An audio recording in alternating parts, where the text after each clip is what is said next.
अस्सलाम वालेकुम जी। गंदम के काश्तकार जो है ना, हार्वेस्टिंग के लिए अपने औज़ार तैयार कर लें, तैयारी पकड़ लें, क्योंकि आपको बताने जा रहे हैं कि बारिशी सिस्टम जो 20-25 दिन से एक्टिव था, वो अब तकरीबन जो है अपने अख्ताम की तरफ चल पड़ा है। आइंदा 2 से 3 दिन जो है मतलब कुछ इलाकों में भी रह सकता है, लेकिन इसके बाद जो है टेम्परेचर तेज़ी के साथ जो है वो बढ़ने जा रहा है। यानी गर्मी की समझ लें कि पहली लहर जो है ना वो टच करने जा रही है।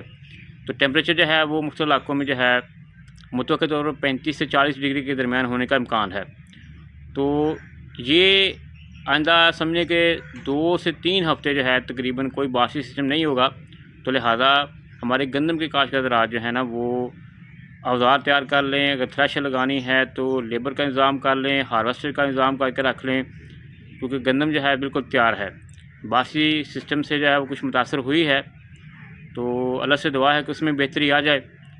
तो लिहाजा हमारे काश्तकार जो है ना वो फ़ौरी तौर पर अपनी तैयारी पकड़ लें, क्योंकि गंदम जो है वो अब बिल्कुल तैयार है, उसको बिस्मिल्लाह करनी है इंशाल्लाह। तो लिहाजा हमारे काश्तकार जो हैं अब तैयारी पकड़ें ताकि गंदम की हार्वेस्टिंग हो सके। शुक्रिया।